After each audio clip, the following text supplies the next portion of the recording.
our only guest of the night is Tammie Brown. Now, you may remember Tammie. She was on the first season of RuPaul's Drag Race, and she holds the distinction of being the second one eliminated. We'll talk about that. But then she was invited back. She was made such a good impression. She was invited back to All Stars, the first season of All Stars. So let's bring in Tammie Brown, and we'll talk all about it. All right. Hi, Tammie.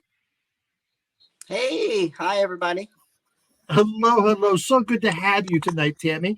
So I gave you a little a brief description of what you have done so far, but I'd like to know what happened before then. Where did you grow up, and when did you start doing drag?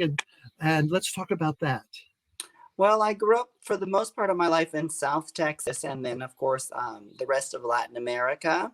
I was in Costa Rica, and then from Costa Rica, Mexico, a lot of Mexico, and then back to the South Texas, and then from there, in my early 20s and teens, I moved to California, where I started my drag career. What prompted you to develop your drag character or to start doing drag? It was the 90s queens and the TV shows, and I would see queens on TV, and then I would see Lady Bunny, Jackie Beat, of course, RuPaul, there's Hedda Lettuce, Marley Jean Merman, Lip Synca, and then, of course, Charles Bush is one of my favorites. And big inspirations for me, there was Francis from Mexico. I don't know if you know Francis, deceased now, but Francis was really special to me because I used to see Francis on TV when I was in my adolescence on Univision. And so, were you openly out then? I'm assuming you're a gay man. Were you openly out there as you developed your character? Well, I would probably consider myself gender fluid nowadays. Okay. And well, male, female, both parts of the spectrum. I feel both parts. And as a kid, I came out early as a young homosexual. And my pronouns are ma'am, sir, she-ness, queen studs. Okay, that sounds great. But in high school, I started doing drag, yes. So what was your first character like, or what was your first drag attempts? Well, that's very interesting that you asked about character, because actually that was the main stereotype when you were doing drag in the 90s or even early 2000s. They always asked you, or even in the 80s, whatever, they would ask you, not that I did drag in the 80s, but they would always ask me who I did. And I always said Tina Turner. And now with cancel culture, you have to be very careful saying who you mimic and stuff, but being white, that I did Tina Turner, but I did Tina Turner. Not that I painted myself in blackface, but I mimicked her moves. And Jasmine Masters will state this, that I have certain aspects to Tina Turner's character that I do when I do her. So what prompted you to go to Tina? What drew you to Tina? Oh, Tina Turner. Actually, I saw the movie What's Love Got to Do with It? And around 2004, I saw it on VHS. And then we rented the movie. Actually, we rented the day that our dog, we had to put our dog to sleep, Bailey, our Cocker Spaniel. And we went and rented a movie that evening. And there was What's Love Got to Do with It? And I was infatuated. And I kept saying, she's covering Proud Mary. Proud Mary is from Creedence Clearwaters. But all summer long, I was rolling on the river. And it was her, the way she carries herself. And I loved Angela Bassett's portrayal. And I just love the whole aesthetic. I've always been connected to the past in a sense. I really would like to say that in my past life, I probably died automatically in the 80s and had been in the 60s, 70s, 50s, and whatever, and then came back automatically. I can see some of Tina's energy in you, especially in some of your activities on Drag Race. I could see you interacting with them. So you were a Tina, I don't want to say character, but persona. Where did you perform? What type of things did you do? It started in high school with lip sync competitions. We called it record mime. And there was actually a UIL activity there in Texas. A And UIL. What's that? What's UIL? UIL is something I don't even know the Okay, I'm interpretation. sorry. To be honest Okay. with you, I don't even want to go there. Thanks for asking. It's a validated question. Um, but look it up, UIL. It's in Texas, and it was in the past. I don't know if we still do it. And they had UIL theater and everything.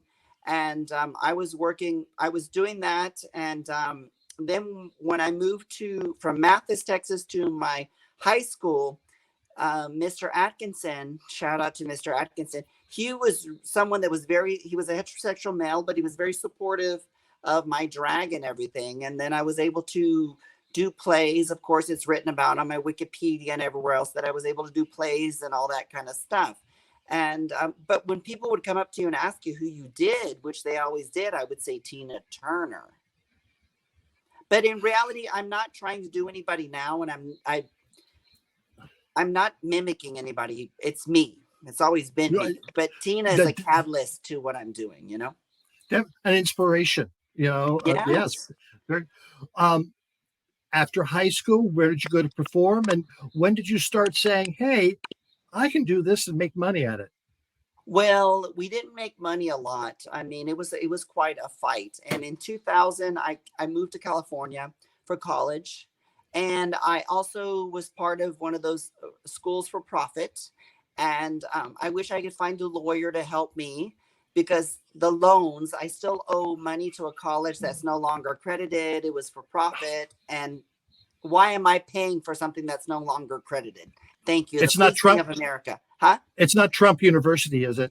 Oh, remember, he had one as well. Yes. Let's make America great again. And when was it so great?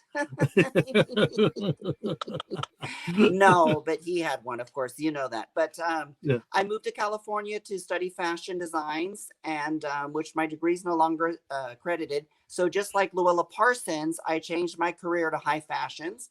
And now I have my own line of garments on my Planet Tammie, if you'd like to go shop. And I hire artists and other artists to create things for me, and then gives them light.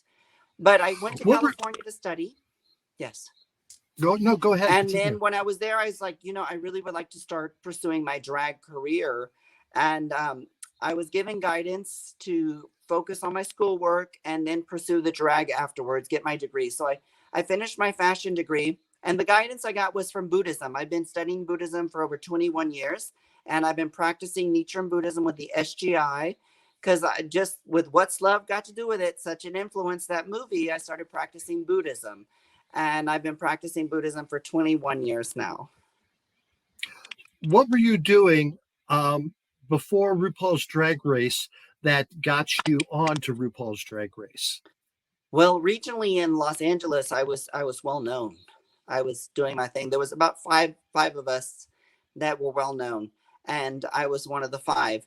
And there was an audition for RuPaul's Drag Race. People don't know that there was actually an audition for RuPaul's Drag Race, and it was national. And I applied for that. Nina Flowers was on there. There was many other people, and I was on the top 20 I was 20 of the most influential and most popular on that, because Nina Flowers actually pulled me aside and said, on season 2, when we were the Brown Flowers, and not season 2, when we were on All Stars #1, which I went home #2 as well on there. I always go home #2, but where's my Grammy? That's what I want to know. Where's my Grammy for spoken word? For, if Miss Thing can get a Grammy for It Takes a Village, Miss Hillary Clinton, where is mine? See You in the Magazines, Walking Children in Nature, Teleport Us to Mars, many, many more. Tears in the Rain, Can't Feel No Pain.